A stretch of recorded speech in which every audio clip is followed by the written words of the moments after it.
your testimony. We'll now turn to questions. Before I begin, just want to thank Senator Ricketts for being here, and we've also been joined by Senator Bozeman for this worthwhile conversation. As we begin questions, I want to start with one relative to public opinion as it relates to wildlife and wildlife migrations. Polling has shown that an overwhelming majority of Republicans, Democrats, and independents support restoring or preserving wildlife habitat connectivity and migration corridors. First, Director Bonham, are you seeing that level of support in California? Absolutely, and the reason is pretty simple. People get it. The experience people have with our wildlife ranges, but they all intuitively connect with this idea of connectivity. And I see it in three ways as examples. The photo that you had behind you of P-22, the mountain lion, that lion was in the middle of Los Angeles, an apex predator in one of the largest cities in the world, stuck in an island surrounded by roads. That animal could look across 10 lanes of highway and see other mountain lions, but they cannot connect. And as a result, the population that's stranded in the Santa Monica Mountains is breeding out to extirpation. As a result of his death, and I'm the individual that made the hard decision to euthanize that animal, a movement has emerged. Citizens like Beth Pratt, foundations like the Wallace Annenberg Foundation, 3,000 people who donated to the cause, and now we'll have a crossing over 10 lanes of highway. 300,000 people travel that daily. But there are different examples. In 2022, our department sold almost 2 million licenses for hunting and fishing. I'm a fly fisherman. I've been to your great state, ranking member for that passion. You stand in a river, you know a salmon and a trout need connectivity. And if you're a hunter and you hunt big game, you know desert bighorn sheep need broad landscapes that they can move around for their survival. So whether you're a hunter, an angler, or a Hollywood celebrity, you know what freedom to roam means, and that's why it's, I'd say, a nonpartisan issue in my experience in California.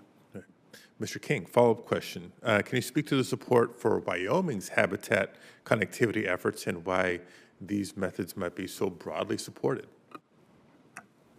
Absolutely. Thank you for the question. In Wyoming, we do enjoy broad support for preserving migration corridors and the work we're doing to ensure safe passage across highways and roadways in Wyoming. It's really easy to get behind conserving wildlife. Wyoming's wildlife is important to the people that live there. It's also important to the millions of people that visit every year. And it's easy to get behind those actions that help safe passage of people along our roads and highways. It's definitely a win-win situation. I would just highlight the work of the state's first overpass for pronghorn that was built in 2012 that was mentioned already. That was a fantastic project where pronghorn that have been crossing there for thousands of years were able to continue to do so, and yet the safety for folks traveling on that highway has been increased significantly. So the support is definitely there.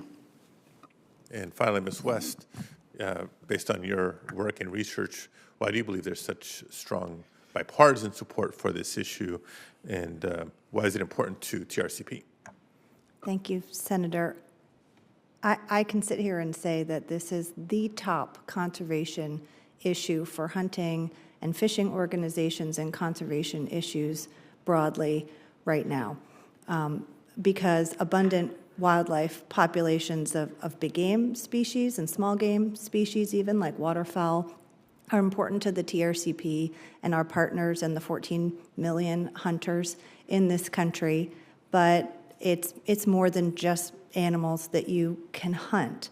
Many non-hunted species benefit from high-quality habitat, healthy habitat, connected habitat indirectly. And so the work that has been done for big game is indirectly supporting other species. And that's why so many non-hunting conservation organizations have supported this work over the years. And that's why this work is relevant to the 148 million people who enjoy wildlife watching in this country. A new report from the Fish and Wildlife Service recently came out with numbers from 2021, and 148 million people enjoy watching wildlife in this country. So it's an easy issue for the American public to get behind.